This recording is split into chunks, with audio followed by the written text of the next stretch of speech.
ಅಲ್ಹಮ್ದುಲಿಲ್ಲಾಹಿ ವಕಫಾ ವಸಲಾಮುನ್ ಅಲಾ ಇಬಾದಿಹಿ ಅಲ್ಲದೀನ ಇಸ್ತಫಾ ಅಮ್ಮಾ ಬಾದ್. ಅಊದು ಬಿಲ್ಲಾಹಿ ಮಿನಶ್ ಶೈತಾನಿರ್ ರಜೀಮ್. ಬಿಸ್ಮಿಲ್ಲಾಹಿರ್ ರಹ್ಮಾನಿರ್ ರಹೀಮ್. ವಮಾ ಖಲಕ್ತುಲ್ ಜಿನ್ನ ವಲ್ ಇನ್ಸ ಇಲ್ಲಾ ಲಿಯಅ್ಬುದೂನ್. ಸದಕಲ್ಲಾಹುಲ್ ಅಲೀಮ್ ವಸದಕ ರಸೂಲುಹುನ್ ನಬಿಯುಲ್ ಕರೀಮ್ ವನಹ್ನು ಅಲಾ ದಾಲಿಕ ಮಿನಶ್ ಶಾಹಿದೀನ ವಶ್ಶಾಕಿರೀನ್. क़ाल नबी सल्लल्लाहु अलैहि वसल्लम अल-कय्यिसु मन दान नफ्सहु व अमिल लिमा बअदल मौत औ कमा क़ाल अलैहि सलातु व तस्लीम. अल्लाहुम्मा सल्लि अला सय्यिदिना मुहम्मद व अला आलि सय्यिदिना मुहम्मद व बारिक व सल्लिम. अल्लाहुम्मा सल्लि अला सय्यिदिना मुहम्मद व अला आलि सय्यिदिना मुहम्मद व बारिक व सल्लिम. ಅಲ್ಲಾಹುಮ್ಮ ಸಲ್ಲಿ ಅಲಾ ಸಯ್ಯಿದಿನ ಮುಹಮ್ಮದಿ ವ ಅಲಾ ಆಲಿ ಸಯ್ಯಿದಿನ ಮುಹಮ್ಮದ್ ವ ಬಾರಿಕ್ ವಸಲ್ಲಿಮ್. ಆತ್ಮೀಯ ವೀಕ್ಷಕರೇ, ಕುರಾನಿನ ಒಂದು ಆಯತ್ ಹಾಗೂ ರಸೂಲುಲ್ಲಾಹ ಸಲ್ಲಲ್ಲಾಹು ಅಲೈಹಿ ವಸಲ್ಲಂರವರ ಒಂದು ಹದೀಸ್ ನಿಮ್ಮ ಮುಂದೆ ಓದಲಾಗಿದೆ. ಅಲ್ಲಾಹನಿಂದ ವಿನಂತಿ, ಅಲ್ಲಾಹ್ ಸರಿಯಾದ ಮಾತನ್ನು ಹೇಳಲು, ಅದನ್ನು ಉತ್ತಮ ರೂಪದಲ್ಲಿ ಅರ್ಥ ಮಾಡಿಕೊಳ್ಳಲು ಹಾಗೂ ನಮ್ಮೆಲ್ಲರನ್ನು ಅದರ ಮೇಲೆ ಅಮಲ್ ಮಾಡಲು ಅನುವು ಮಾಡಿಕೊಡಲಿ. ವೀಕ್ಷಕರೇ, ಅಲ್ಹಮ್ದುಲಿಲ್ಲಾ, ರಂಜಾನ್ ತಿಂಗಳು ಪ್ರಾರಂಭವಾಗಿದೆ. ಅಲ್ಲಾಹ್ ನಮ್ಮೆಲ್ಲರನ್ನು ರಂಜಾನ್ ತಿಂಗಳಿನ ಸಂಪೂರ್ಣ ಆಶೀರ್ವಾದಗಳನ್ನು, ಸದ್ಗುಣಗಳನ್ನು, ಪ್ರತಿಫಲಗಳನ್ನು ಪಡೆಯಲು ಅನುವು ಮಾಡಿಕೊಡಲಿ. ಹಾಗೂ ಇದಕ್ಕಾಗಿ ನಾವು ರಂಜಾನ್ ತಿಂಗಳನ್ನು ಅರ್ಥ ಮಾಡಿಕೊಳ್ಳುವುದು ಮುಖ್ಯ. ಗಮನಿಸಿ ವೀಕ್ಷಕರೇ, ಅಲ್ಲಾಹನು ಈ ಬ್ರಹ್ಮಾಂಡದಲ್ಲಿ ಮನುಷ್ಯನನ್ನು ಸೃಷ್ಟಿಸಿದನು. ನಾವು ಹಗಲಿರುಳು ನೋಡುತ್ತೇವೆ. ಮನುಷ್ಯನು ಜಗತ್ತಿನಲ್ಲಿ ಬರುತ್ತಾನೆ, ಮಗುವಾಗಿರುತ್ತಾನೆ, ಯುವಕನಾಗುತ್ತಾನೆ, ಮುದುಕನಾಗುತ್ತಾನೆ, ಕೊನೆಗೆ ಪ್ರಪಂಚವನ್ನು ಬಿಟ್ಟು ಹೋಗುತ್ತಾನೆ. ಈ ಜಗತ್ತಿನಲ್ಲಿ ಮನುಷ್ಯನಿಗೆ ಏಕೆ ಸೃಷ್ಟಿಸಲಾಗಿದೆ? ಈ ಬರುವ ಹೋಗುವ ವ್ಯವಸ್ಥೆ ಏನು? ಅವನು ಒಂದಲ್ಲ ಒಂದು ದಿನ ಈ ಜಗತ್ತನ್ನು ತೊರೆದು ಹೋಗಲೇಬೇಕೆಂದರೆ ಇಲ್ಲಿಗೆ ಬರುವ ಉದ್ದೇಶವೇನು? ಇಲ್ಲಿ ಬಂದು ಜೀವನ ನಡೆಸುತ್ತಾನೆ, ಸಂಪತ್ತನ್ನು ಸಂಗ್ರಹಿಸುತ್ತಾನೆ, ಮನೆಗಳನ್ನು ನಿರ್ಮಿಸುತ್ತಾನೆ, ಮದುವೆಯಾಗುತ್ತಾನೆ, ಮಕ್ಕಳು ಮಾಡುತ್ತಾನೆ. ಆದರೆ ಕೊನೆಗೆ ಈ ಜಗತ್ತನ್ನು ತೊರೆದು ಹೋಗುವಾಗ ಇದರಲ್ಲಿ ಯಾವುದೂ ಅವರೊಂದಿಗೆ ಹೋಗುವುದಿಲ್ಲ. ಹೆಂಡತಿ, ಮಕ್ಕಳು, ಮನೆ, ಅಂಗಡಿ, ಕಾರು, ಬಂಗಲೆ, ಸಂಪತ್ತು, ಹಣ ಇವೆಲ್ಲವನ್ನು ಬಿಟ್ಟು ಬರಿಗೈ ಬಂದ ಹಾಗೆ ಖಾಲಿಯಾಗಿ ಹೋಗುತ್ತಾನೆ. ಈ ಎಲ್ಲ ಪ್ರಕ್ರಿಯೆಯ ಉದ್ದೇಶವೇನು? ಈ ಪ್ರಶ್ನೆಯ ಉತ್ತರ ನಾನು ಖುತ್ಬಾನಲ್ಲಿ ಓದಿದ ಪವಿತ್ರ ಕುರಾನಿನ ಆಯತಿನಲ್ಲಿ ಅಲ್ಲಾಹನು ನೀಡುತ್ತಾನೆ. ಇದರಲ್ಲಿ ಅಲ್ಲಾಹನು ಮನುಷ್ಯನ, ನಿಮ್ಮ ಎಲ್ಲ ಮಾನವರ ಸೃಷ್ಟಿಯ ಈ ಜಗತ್ತಿನಲ್ಲಿ ಬರುವ ಉದ್ದೇಶವನ್ನು ವಿವರಿಸುತ್ತಾನೆ. ವಮಾ ಫಲಕ್ತುಲ್ ಜಿನ್ನ ವಲ್ ಇನ್ಸ ಇಲ್ಲಾ ಲಿಯಅ್ಬುದೂನ್. ಇದರ ಮಫ್ಹೂಮ್, ನಾನು ಜಿನ್ನಾತ್ ಮತ್ತು ಮಾನವರನ್ನು ಯಾವುದೇ ಬೇರೆ ಉದ್ದೇಶಕ್ಕಾಗಿ ಸೃಷ್ಟಿಸಿಲ್ಲ. ಅವರನ್ನು ಕೇವಲ ನನ್ನನ್ನು ಆರಾಧಿಸಲು ಸೃಷ್ಟಿಸಿದ್ದೇನೆ. ನಿಮ್ಮ ಜಗತ್ತಿಗೆ ಬರುವ ಏಕೈಕ ಉದ್ದೇಶ ಅಲ್ಲಾಹನ ಆರಾಧನೆ. ನಾವು ಈ ಜಗತ್ತಿನಲ್ಲಿ ಮಾಡುವ ಬೇರೆ ಎಲ್ಲ ಕೆಲಸಗಳು, ಮದುವೆ, ವಿವಾಹ, ಊಟ, ತಿಂಡಿ, ಇವೆಲ್ಲವೂ ಅಲ್ಲಾಹನ ಆರಾಧನೆಯ ಭಾಗಗಳು. ಅಲ್ಲಾಹನ ಆರಾಧನೆಯಲ್ಲಿ, ನಮ್ಮ ಈ ಜಗತ್ತಿಗೆ ಬರುವ ನೈಜ ಉದ್ದೇಶದಲ್ಲಿ, ನಮ್ಮ ನಿಜವಾದ ಕಾರ್ಯದಲ್ಲಿ ಸಹಾಯ ಮಾಡುವ ಭಾಗಗಳು. ಈಗ ಇಲ್ಲಿ ಇನ್ನೊಂದು ಪ್ರಶ್ನೆ ಉಂಟಾಗುತ್ತದೆ. ಅಲ್ಲಾಹನ ಆರಾಧನೆ ಮಲಾಯಿಕರು, ಫರಿಷ್ಠೆಗಳು ಮಾಡುತ್ತಲೇ ಇದ್ದಾರೆ. ಮನುಷ್ಯರನ್ನು ಸೃಷ್ಟಿಸುವ ಮುನ್ನವೇ ಮಲಾಯಿಕರು ಅಲ್ಲಾಹನ ಆರಾಧನೆಯಲ್ಲಿ ತೊಡಗಿದ್ದಾರೆ. ಹೀಗಾಗಿಯೇ ಅಲ್ಲಾಹನು ಮಲಾಯಿಕರವರಿಂದ ಹೇಳಿದಾಗ, ನಾನು ಈ ಭೂಮಿಯಲ್ಲಿ ನನ್ನ ಖಲೀಫಾನನ್ನು ಸೃಷ್ಟಿಸಲಿದ್ದೇನೆ, ಮಾನವರನ್ನು ಸೃಷ್ಟಿಸಲಿದ್ದೇನೆ ಎಂದು ಅಲ್ಲಾಹನು ಮಲಾಯಿಕರವರಿಂದ ಹೇಳಿದಾಗ ಮಲಾಯಿಕರು ಆಶ್ಚರ್ಯಪಟ್ಟರು. ಹಾಗೂ ಅವರು ಹೇಳಿದರು, ಓ ನಮ್ಮ ಪರಮಾತ್ಮನೇ, ನಿಮ್ಮ ಆರಾಧನೆ ಮಾಡಲು ನಾವಿದ್ದೇವೆ. ನಾವು ಇದೇ ಕೆಲಸದಲ್ಲಿ ತೊಡಗಿದ್ದೇವೆ. ನಿಮ್ಮ ಮಹಿಮೆಯನ್ನು ವಿವರಿಸುತ್ತಿದ್ದೇವೆ, ನಿಮ್ಮ ಹಮ್ದ್ ಮಾಡುತ್ತಿದ್ದೇವೆ, ನಿಮ್ಮ ತಸ್ಬೀಹ್ ಹೇಳುತ್ತಿದ್ದೇವೆ. ಒಂದು ಹೊಸ ಜೀವಿಯನ್ನು ಸೃಷ್ಟಿಸುವ ಅಗತ್ಯವೇನು? ಆ ಸಮಯ ಅಲ್ಲಾಹ್ ಮಲಾಯಿಕರವರಿಗೆ ಅತ್ಯಂತ ಸುಂದರವಾದ ಉತ್ತರ ನೀಡಿದನು. ಅಲ್ಲಾಹನು ಹೇಳಿದನು, ನಿಮಗೆ ತಿಳಿದಿಲ್ಲದ ವಿಷಯಗಳು ನನಗೆ ಗೊತ್ತಿದೆ. ಹಾಗೂ ವೀಕ್ಷಕರೇ, ನಾವು ಗಮನ ನೀಡಿದರೆ ನಮಗೆ ತಿಳಿಯುತ್ತದೆ, ನಿಸ್ಸಂದೇಹವಾಗಿ ಮಲಾಯಿಕ ಆರಾಧನೆಯಲ್ಲಿ ತೊಡಗಿದ್ದಾರೆ. ಆದರೆ ಅಲ್ಲಾಹನು ಅವರಿಗೆ ಇದೇ ಉದ್ದೇಶದಿಂದ ರಚಿಸಿದ್ದಾನೆ. ಅದೇ ಅವರ ಕಾರ್ಯ, ಕೇವಲ ಅಲ್ಲಾಹನ ಆರಾಧನೆಯಲ್ಲಿ ನಿರತರಾಗಿರುವುದು. ಅವರಲ್ಲಿ ಪಾಪ ಮಾಡುವ, ಅಲ್ಲಾಹನ ಆದೇಶಗಳ ವಿರುದ್ಧ ಹೋಗುವ, ತಪ್ಪನ್ನು ಮಾಡುವ ಯಾವುದೇ ಅಂಶವೇ ಇಲ್ಲ. ಅವರಿಗೆ ಹಸಿವಾಗುವುದಿಲ್ಲ, ಬಾಯಾರಿಕೆ ಆಗುವುದಿಲ್ಲ, ಅವರಲ್ಲಿ ಯಾವುದೇ ಆಸೆಯೂ ಇಲ್ಲ, ಪಾಪ ಮಾಡುವ ಶಕ್ತಿಯೂ ಅವರಲ್ಲಿಲ್ಲ. ಆದರೆ ಮನುಷ್ಯನನ್ನು ಸೃಷ್ಟಿಸಿದಾಗ ಅಲ್ಲಾಹನು ಅವನಲ್ಲಿ 2 ರೀತಿಯ ಅಂಶಗಳನ್ನು ಇಟ್ಟಿದ್ದಾನೆ. ಮನುಷ್ಯನಿಗೆ ಅಲ್ಲಾಹನು ಅವಿಧೇಯವಾಗುವ ಶಕ್ತಿಯನ್ನು ನೀಡಿದ್ದಾನೆ, ವಿಧೇಯವಾಗುವ ಶಕ್ತಿಯನ್ನು ನೀಡಿದ್ದಾನೆ. ಹಾಗೂ ಮನುಷ್ಯನಿಗೆ ಹಸಿವಾಗುತ್ತದೆ, ಬಾಯಾರಿಕೆಯಾಗುತ್ತದೆ, ಸಂತೋಷದ ಬಯಕೆಯು ಅವನಲ್ಲಿ ಉದಯಿಸುತ್ತದೆ. ಅವನ ಹೃದಯದೊಳಗಡೆ ಅಂತ್ಯವಿಲ್ಲದ ಬಯಕೆಗಳ ಒಂದು ಸಮುದ್ರ ಉಂಟು. ಸೊ ಇಲ್ಲಿ ಅಲ್ಲಾಹನು ಒಂದು ಇಂತಹ ಜೀವಿಯನ್ನು ರಚಿಸಲು ಉದ್ದೇಶಿಸಿದ್ದನು. ಆ ಜೀವಿಯು ಪಾಪಗಳನ್ನು ಮಾಡಬಹುದು, ಆದರೆ ಅಲ್ಲಾಹನ ಆದೇಶವನ್ನು ನೋಡಿ, ಅಲ್ಲಾಹನ ಆಜ್ಞೆಗೆ ವಿಧೇಯರಾಗಿ ಪಾಪಗಳನ್ನು ಮಾಡುವುದಿಲ್ಲ. ಇದು ಮನುಷ್ಯನಿಗೆ ಒಂದು ಪರೀಕ್ಷೆಯಲ್ಲಿ ಸಿಲುಕಿಸಲಾಗಿದೆ. ನಿಮ್ಮ ಮುಂದೆ ಪಾಪದ ಮಾರ್ಗವು ತೆರೆದಿರುತ್ತದೆ ಹಾಗೂ ಪುಣ್ಯಗಳ ಮಾರ್ಗವು ತೆರೆದಿರುತ್ತದೆ. ಈಗ ನೀವು ನಿಮ್ಮ ತಿಳುವಳಿಕೆಯಿಂದ ಹಾಗೂ ನಿಮಗೆ ಮಾರ್ಗದರ್ಶನ ನೀಡಲು ಆಗಾಗ ಕಳುಹಿಸುವ ಪ್ರವಾದಿಗಳ ಮಾತನ್ನು ಕೇಳಿ ಅಲ್ಲಾಹನಿಗೆ ಭಯಪಟ್ಟು ಪಾಪದ ಮಾರ್ಗವನ್ನು ತೊರೆದು ಅಲ್ಲಾಹನಿಗೆ ವಿಧೇಯರಾಗಿ ಪುಣ್ಯಗಳ ಮಾರ್ಗವನ್ನು ಆಯ್ಕೆ ಮಾಡಿಕೊಂಡರೆ ನೀವು ಮಲಾಯಿಕಗಳನ್ನು ಹಿಂದಿರುಸುತ್ತೀರಾ? ಏಕೆಂದರೆ ಮಲಾಯಿಕಗಳಿಗೆ ಪಾಪಗಳ ಆಯ್ಕೆ ಇಲ್ಲ.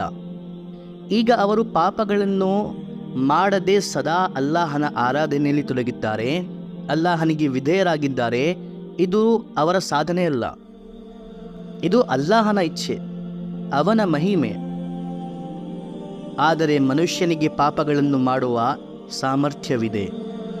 ಆದರೂ ಅವನು ಪಾಪಗಳನ್ನು ಮಾಡದೆ, ಅಲ್ಲಾಹನ ಅವಿಧೇಯನಾಗದೆ, ಅಲ್ಲಾಹನ ಆದೇಶಗಳ ಪ್ರಕಾರ ಅಲ್ಲಾಹನಿಗೆ ವಿಧೇಯನಾಗಿ ಬದುಕಿದರೆ ಅವನ ಸ್ಥಾನಮಾನ ಮಲಾಯಿಕಗಳಿಂದಲೂ ಮೇಲಕ್ಕೇರುತ್ತದೆ. ಸೊ ಅಲ್ಲಾಹನು ಹೇಳುತ್ತಾನೆ, ನಾನು ಜಿನ್ನಾತ್ ಮತ್ತು ಮನುಷ್ಯನನ್ನು ಕೇವಲ ನನ್ನನ್ನು ಆರಾಧಿಸಲು ಸೃಷ್ಟಿಸಿದ್ದೇನೆ. ಈಗ ಆರಾಧನೆಯ ನಿಜವಾದ ಅರ್ಥವೇನೆಂದರೆ ಮನುಷ್ಯನು ಅಲ್ಲಾಹನ ಮುಂದೆ ಸಜ್ದಾ ಮಾಡುವುದು, ರುಕು ಮಾಡುವುದು, ನಮಾಜ್ ನಿರ್ವಹಿಸುವುದು, ಅವನ ಕಲಾಮಿನ ತಿಲಾವತ್ ಮಾಡುವುದು, ಅಲ್ಲಾಹನ ಸ್ಮರಣೆಯಲ್ಲೇ ತನ್ನ ಜೀವನವನ್ನು ಕಳೆಯುವುದು. ನಮ್ಮ ಸೃಷ್ಟಿಯ ಮುಖ್ಯ ಉದ್ದೇಶ ಇದೇ ಆಗಿದೆ ವೀಕ್ಷಕರೇ.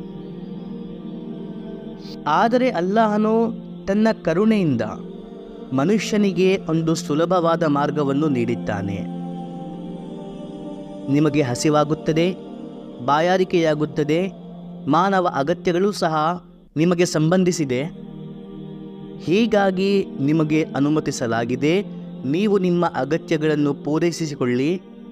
ಜೀವನಾಂಶವನ್ನು ಗಳಿಸುವ ಅನುಮತಿ ಇದೆ, ವ್ಯಾಪಾರ ಮಾಡುವ ಅನುಮತಿ ಇದೆ, ಉದ್ಯೋಗ ಮಾಡುವ ಅನುಮತಿ ಇದೆ.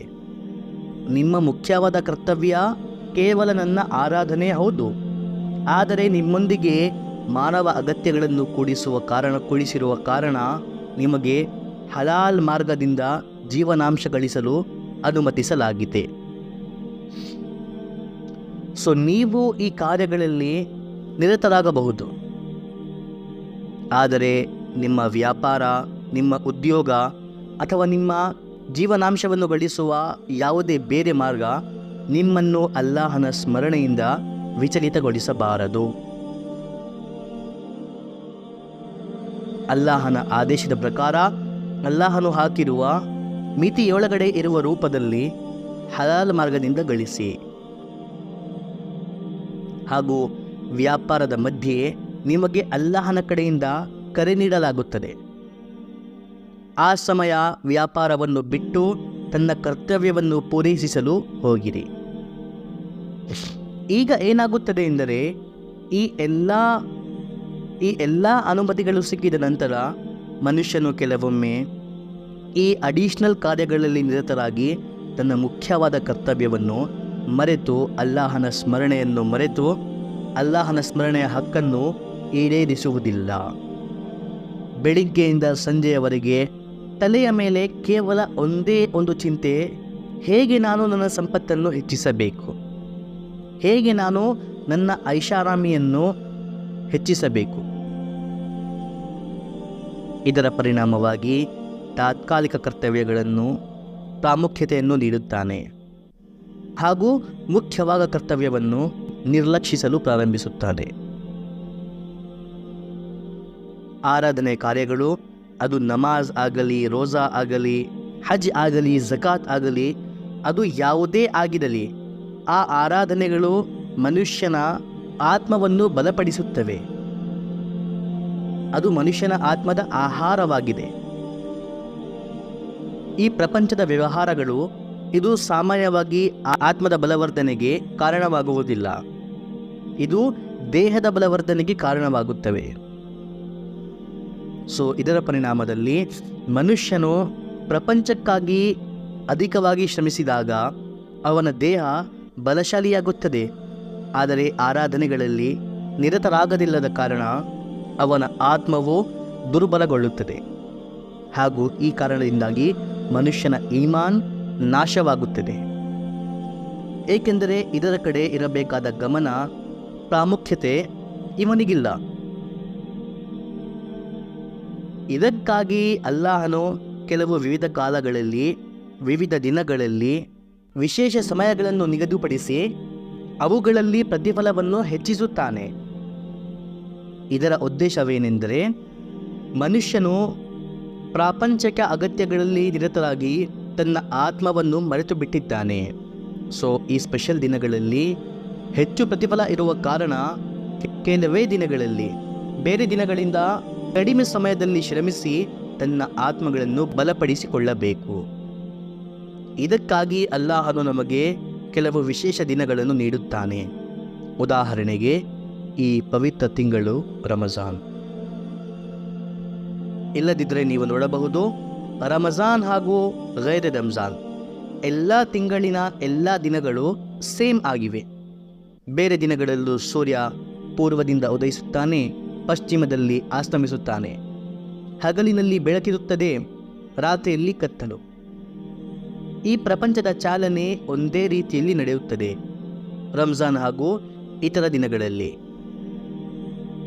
ಆದರೆ ಅಲ್ಲಾಹನು ಹೇಳಿದ್ದಾನೆ, ಈ ರಂಜಾನ್ ತಿಂಗಳು ನನ್ನ ತಿಂಗಳು, ನನ್ನ ಆರಾಧನೆಯ ತಿಂಗಳು.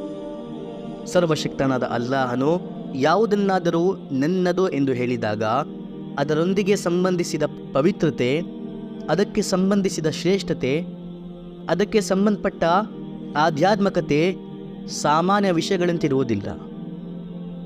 ಈಗ ಕಾಬತುಲ್ಲಾವನ್ನು ನೋಡಿರಿ. ಕಾಬಾ ಶರೀಫ್ ಕಟ್ಟಡಗಳಲ್ಲಿ ಮತ್ತು ಇತರ ಕಟ್ಟಡಗಳಲ್ಲಿ ಯಾವುದೇ ವ್ಯತ್ಯಾಸವಿಲ್ಲ. ಅದರಲ್ಲೂ ಕೂಡ ಕಲ್ಲುಗಳನ್ನೇ ಬಳಸಲಾಗಿದೆ. ಬಹುಶಃ ಕೆಲವರಿಗೆ ಬೇರೆ ಕಟ್ಟಡಗಳು ನೋಡುವುದಕ್ಕೆ ಸುಂದರವಾಗಿ ಕಾಣಬಹುದು, ಆದರೆ ನಮ್ಮ ಮೌಲಾ, ನಮ್ಮ ಪರಮಾತ್ಮ, ನಮ್ಮ ಸರ್ವಶಕ್ತನಾದ ಅಲ್ಲಾಹ್ ಸುಬ್ಹಾನಹು ವ ತಆಲಾ ಇದನ್ನು ನನ್ನದು ಎಂದು ಹೇಳಿದನು. ಇದನ್ನು ಬೈತುಲ್ಲಾ, ನನ್ನ ಮನೆ ಎಂದು ಹೇಳಿದನು. ಹೀಗಾಗಿ ಅದರೊಂದಿಗೆ ಸಂಬಂಧಿಸಿದ ಪವಿತ್ರತೆ, ಅದಕ್ಕೆ ಸಂಬಂಧಪಟ್ಟ ಆನಂದ, ಆಧ್ಯಾತ್ಮಿಕತೆ, ಶ್ರೇಷ್ಠತೆ ಇಡೀ ಬ್ರಹ್ಮಾಂಡದಲ್ಲಿರುವ ಯಾವುದೇ ಭವ್ಯವಾದ ಸುಂದರವಾದ ಕಟ್ಟಡಗಳು ಇದರ ನಿಖರವೂ ಕೂಡ ಬರಲು ಸಾಧ್ಯವಿಲ್ಲ. ಈಗ ಒಂದು ವ್ಯಕ್ತಿ ಅಲ್ಲಿ ಹೋಗಿ ಕೇವಲ ಅಲ್ಲಾಹನ ಆ ಪವಿತ್ರ ಮನೆಯನ್ನು ನೋಡಿದರೂ ಸಹ ಅವನ ಆತ್ಮ ಇದರಿಂದಲೂ ಬಲಶಾಲಿಯಾಗುತ್ತದೆ. ಅದನ್ನು ನೋಡುವುದು ಕೂಡ ಆರಾಧನೆಯಾಗಿದೆ. ಸೊ ಅದೇ ರೀತಿ ರಮಜಾನ್ ಕೂಡ ಬೇರೆ ತಿಂಗಳಿನಂತೆ ಸಾಮಾನ್ಯವಾಗಿತ್ತು. ಆದರೆ ಅಲ್ಲಾಹನು ಇದನ್ನು ನನ್ನ ತಿಂಗಳು, ನನ್ನ ಆರಾಧನೆಯ ತಿಂಗಳು ಎಂದು ಹೇಳಿದಾಗ ಈ ರಂಜಾನ್ ತಿಂಗಳು ಬೇರೆ ತಿಂಗಳಿನಿಂದ ಶ್ರೇಷ್ಠವಾಯಿತು, ಪವಿತ್ರವಾಯಿತು. ಇದರ ಪವಿತ್ರತೆ, ಇದರ ಭವ್ಯತೆ, ಇದರ ಮಹಿಮೆ ವರ್ಷದ ಎಲ್ಲ ದಿನಗಳಲ್ಲಿ ಶ್ರೇಷ್ಠವಾಯಿತು. ಈ ತಿಂಗಳಿನ ಉದ್ದೇಶವೇನೆಂದರೆ, ನನ್ನ ಭಕ್ತರೇ, ನಾನು ನಿಮ್ಮನ್ನು ಪ್ರಪಂಚದ ಕಾರ್ಯಗಳಲ್ಲಿ ನಿರತರಾಗುವ ಅನುಮತಿ ನೀಡಿದ್ದೆ. ಆದರೆ ನೀವು ಅದರಲ್ಲಿ ನಿರತರಾಗಿ ನನ್ನನ್ನೇ ಮರೆತು ಬಿಟ್ಟಿದ್ದೀರಾ. ನಿಮ್ಮ ಮುಖ್ಯವಾದ ಕರ್ತವ್ಯವನ್ನು, ಈ ಜಗತ್ತಿಗೆ ಬರುವ ನಿಮ್ಮ ನೈಜ ಉದ್ದೇಶವನ್ನೇ ನೀವು ಮರೆತು ಬಿಟ್ಟಿದ್ದೀರಾ. ಇದರಿಂದಾಗಿ ನಿಮ್ಮ ಆತ್ಮಗಳು ದುರ್ಬಲವಾಗಿವೆ. ಈಗ ಮರಳಿ ಬನ್ನಿರಿ. ಒಂದು ತಿಂಗಳಿಗೋಸ್ಕರ ನನ್ನ ಕಡೆ ಮರಳಿ ಬಂದಿರಿ. ಈಗ ನೀವು ಈ ಒಂದು ತಿಂಗಳಿಗೋಸ್ಕರ ನಿಮ್ಮ ಆತ್ಮಗಳ ಕಡೆ ಗಮನ ನೀಡಿರಿ. ನಿಮ್ಮ ಆತ್ಮಗಳನ್ನು ಬಲಪಡಿಸಿರಿ. ನಿಮ್ಮ ಆತ್ಮಗಳನ್ನು ಬಲಪಡಿಸುವ ಕಾರ್ಯಗಳನ್ನು ಮಾಡಿರಿ. ಇದು ರಂಜಾನಿನ ಫಿಲಾಸಫಿ ವೀಕ್ಷಕರೇ. ಹಾಗೂ ಈ ರಂಜಾನಿನಲ್ಲಿ ವಿಶೇಷವಾಗಿ 2 ಇಬಾದತ್ಗಳಿವೆ. ಇವು ಇತರ ದಿನಗಳಲ್ಲಿ ಫರ್ಜ್ ಅಥವಾ ಸುನ್ನತ್ ಆಗಿರುವುದಿಲ್ಲ. ಒಂದು ರೋಜಾ, ಒಂದು ತರಾವಿ. ರೋಜಾ ಫರ್ಜ್ ಆಗಿದೆ ಹಾಗೂ ತರಾವಿ ಸುನ್ನತ್ ಆಗಿದೆ. ಇತರ 11 ತಿಂಗಳುಗಳಲ್ಲಿ ನಾವು ವಿವಿಧ ಚಟುವಟಿಕೆಗಳಲ್ಲಿ ತನ್ನನ್ನು ತೊಡಗಿಸಿಕೊಂಡಿರುತ್ತೇವೆ. ಈ ತಿಂಗಳು ಅಲ್ಲಾಹನ ಸಲುವಾಗಿ ತನ್ನನ್ನು ಮುಕ್ತಗೊಳಿಸುವ ಪ್ರಯತ್ನ ಪಡಬೇಕು. ಈ ಎಲ್ಲ ಲಘು ಚಟುವಟಿಕೆಗಳಿಂದ ನಾವು ಈ ಪ್ರಪಂಚಕ್ಕೆ ಬಂದಿರುವ ಮುಖ್ಯವಾದ ನಮ್ಮ ಕರ್ತವ್ಯದ ಕಡೆ ನಾವು ಆದಷ್ಟು ಗಮನ ಹರಿಸಬೇಕು. ಹೀಗಾಗಿ ರೋಜಾ ಮತ್ತು ತರಾವೀಹಿನ ಜೊತೆ ಬೇರೆ ಆರಾಧನೆಗಳು, ಇದರಲ್ಲೂ ಕೂಡ ನಾವು ನಿರತರಾಗಿರಬೇಕು. ಸಾಮಾನ್ಯ ದಿನಗಳಲ್ಲಿ ಪವಿತ್ರ ಕುರಾನಿನ ತಿಲಾವತ್ ಮಾಡುವುದಿಲ್ಲ, ಅವಕಾಶ ಸಿಗುವುದಿಲ್ಲ ಎಂದರೆ ಈ ಪವಿತ್ರ ತಿಂಗಳಿನಲ್ಲಿ ಸಮಯ ತೆಗೆದು ನಾವು ಕುರಾನ್ ಓದಬೇಕು. ಸಾಮಾನ್ಯ ದಿನಗಳಲ್ಲಿ ಓದುವ ಅವಕಾಶ ಸಿಗುತ್ತಿದೆ ಎಂದರೆ ಸಾಮಾನ್ಯ ದಿನಗಳಿಂದ ಕೆಲವು ಭಾಗ ಹೆಚ್ಚಿಸಿ ಓದಬೇಕು.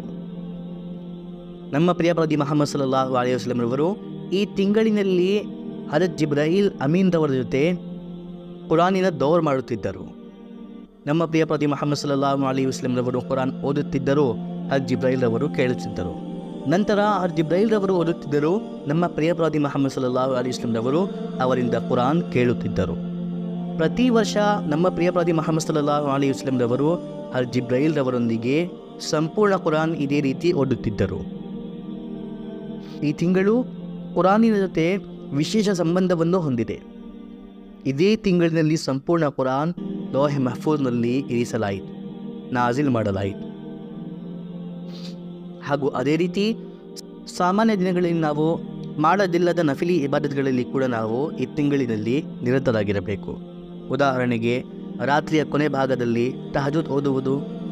ಸೆಹರಿಗಾಗಿ ನಾವು ಅವಶ್ಯವಾಗಿ ಎಚ್ಚರವಾಗುತ್ತೇವೆ. ಕೆಲವು ನಿಮಿಷ ಮುಂಚೆ ಎಚ್ಚರವಾದರೆ ತಹಜುದ್ ಕೂಡ ನಾವು ನಿರ್ವಹಿಸಬಹುದು. ಅದೇ ರೀತಿ ಇಶ್ರಾಫ್, ಚಾಷ್ತ್, ಅವ್ವಾಬೀನ್, ಈ ಎಲ್ಲ ನಫಿಲ್ ನಮಾಜ್ಗಳ ಪಾಲನೆ ಕೂಡ ಮಾಡಬೇಕು. ಹಾಗೂ ವ್ಯರ್ಥ ಕೆಲಸಗಳಿಂದ ತನ್ನನ್ನು ಈ ತಿಂಗಳಿನಲ್ಲಿ ದೂರವಿಡಬೇಕು. ನಮ್ಮ ಅಧಿಕ ಸಮಯವನ್ನು ಅಲ್ಲಾಹನ ಸ್ಮರಣೆಯಲ್ಲಿ, ಜಿಕ್ರ್ ಮಾಡುವುದರಲ್ಲಿ ಕಳೆಯಬೇಕು. ಹಾಗೂ ಅದೇ ರೀತಿ ವೀಕ್ಷಕರೇ, ಈ ತಿಂಗಳಿನಲ್ಲಿ ತನ್ನನ್ನು ಪಾಪಗಳಿಂದ ದೂರ ಇಡಬೇಕು.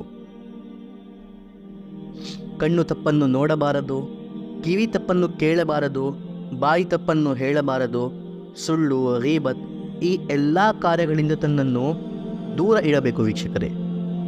ಹಾಗೂ ಹದೀಸಿನಲ್ಲಿ ನಮ್ಮ ಪ್ರಿಯ ಪ್ರವಾದಿ ಮುಹಮ್ಮದ್ ಸಲ್ಲಲ್ಲಾಹು ಅಲೈಹಿ ವಸಲ್ಲಂ ರವರು ಹೇಳಿದ್ದಾರೆ, ಈ ತಿಂಗಳು ಸಹಾನುಭೂತಿಯ ತಿಂಗಳು, ಪರಸ್ಪರ ಕಾಳಜಿ ವಹಿಸುವ ತಿಂಗಳು. ಹೀಗಾಗಿ ನಮ್ಮಿಂದ ಯಾರಿಗೂ ಯಾವುದೇ ಹಾನಿಯಾಗಬಾರದು. ನಮ್ಮ ಬಾಯಿಂದಾಗಲಿ, ನಮ್ಮ ಕೈಯಿಂದಾಗಲಿ, ನಮ್ಮ ದೇಹದಿಂದಾಗಲಿ, ಯಾವುದೇ ವಿಧಾನಗಳಿಂದಾಗಲಿ ಯಾರಿಗೂ ಯಾವುದೇ ಹಾನಿ ನಮ್ಮಿಂದ ಆಗಬಾರದು ವೀಕ್ಷಕರೇ. ಬದಲಿಗೆ ನಾವು ಬೇರೆ ಅವರಿಂದ ಸಹಾನುಭೂತಿಯ ಕಾರ್ಯಗಳನ್ನು ಮಾಡಬೇಕು. ಬೇರೆ ಅವರ ದುಃಖಗಳು ನಾವು ಹಂಚಿಕೊಳ್ಳಬೇಕು. ಹಾಗೂ ಮುಖ್ಯವಾಗಿ ಹಲಾಲ್ ಜೀವನಾಂಶವನ್ನು ನಾವು ಪಡೆಯಬೇಕು ವೀಕ್ಷಕರೇ. ಈ ತಿಂಗಳಿನಲ್ಲಿ ಹರಾಮಿನ ಒಂದೊಂದು ಕಣದಿಂದಲೂ ನಾವು ದೂರ ಇರಬೇಕು. ಇಲ್ಲದಿದ್ದರೆ ಇದು ವಿಚಿತ್ರವಾಗುತ್ತದೆ. ಒಂದು ವ್ಯಕ್ತಿ ದಿನವಿಡೀ ಉಪವಾಸ ಮಾಡಿ ನಿಷೇಧಿತ ಆಹಾರದಿಂದ ಇಫ್ತಾರ್ ಮಾಡುತ್ತಿದ್ದಾನೆ. ಇದು ನಾಚಿಕೆ ಪಡುವ ವಿಷಯ ಹಾಗೂ ನಮ್ಮ ಉಪವಾಸವನ್ನು ವ್ಯರ್ಥ ಮಾಡುವ ಕಾರ್ಯ. ಸೊ ವೀಕ್ಷಕರೇ, ಈ ಎಲ್ಲ ವಿಷಯಗಳು ಗಮನದಲ್ಲಿಟ್ಟು ಈ ತಿಂಗಳನ್ನು ನಾವು ಕಳೆಯಬೇಕು. ಈ ತಿಂಗಳಿನ ಒಂದು ಕ್ಷಣವೂ ಕೂಡ ನಾವು ವ್ಯರ್ಥ ಮಾಡಬಾರದು. ಯಾವುದಾದರೂ ಒಂದು ಆರಾಧನೆಯ ರೂಪದಲ್ಲಿ ನಾವು ಶಾಶ್ವತವಾಗಿ ತೊಡಗಿರಬೇಕು. ನಮ್ಮ ಕೆಲಸಗಳನ್ನು ಮಾಡುತ್ತಾ ನಾವು ಜಿಕ್ರ್ ಮಾಡಬಹುದು. ಯಾವುದೇ ದೊಡ್ಡ ಜಿಕ್ರ್ ಬರುವುದಿಲ್ಲ ಎಂದರೆ ಕನಿಷ್ಠ ಸುಬ್ಹಾನಲ್ಲ ಇದಂತೂ ನಾವು ಇಡೀ ದಿನ ಓದುತ್ತಿರಬಹುದು. ನಂತರ ಇನ್ಶಾಲ್ಲ ನಾವು ಈ ತಿಂಗಳಿನ ಮುಖ್ಯ ಉದ್ದೇಶವನ್ನು ಪಡೆಯುತ್ತೇವೆ. ಹಾಗೂ ನಮ್ಮ ಪ್ರಿಯ ಪ್ರವಾದಿ ಮುಹಮ್ಮದ್ ಸಲ್ಲಲ್ಲಾಹು ಅಲೈಹಿ ವಸಲ್ಲಂ ರವರ ಒಂದು ಹದೀಸ್ ಇದೆ, ಯಾರು ರಂಜಾನ್ ಸರಿಯಾಗಿ ಕಳೆಯುತ್ತಾನೋ, ಅರ್ಥಾತ್ ಅಲ್ಲಾಹನ ಆದೇಶಗಳ ಪಾಲನೆಯಲ್ಲಿ ಅವನ ಸಂಪೂರ್ಣ ವರ್ಷ ಸರಿಯಾಗಿ ಕಳೆಯುತ್ತದೆ. ಇದೇ ರೀತಿ ಉತ್ತಮವಾಗಿ ಶಾಂತಿಯಿಂದ ಕಳೆಯುತ್ತದೆ. ಅಲ್ಲಾಹ್ ಸುಬ್ಹಾನಹು ವ ತಆಲಾ ನಮ್ಮೆಲ್ಲರನ್ನೂ ಈ ರಂಜಾನ್ ತಿಂಗಳನ್ನು ಉತ್ತಮ ರೂಪದಲ್ಲಿ ಕಳೆದು ತನ್ನ ಪಾಪಗಳಿಂದ ಕ್ಷಮೆ ಕೇಳಿಕೊಳ್ಳಲು ಅನುವು ಮಾಡಿಕೊಡಲಿ. ವಮಾ ಅಲೈನಾ ಇಲ್ಲಲ್ ಬಲಾಗ್.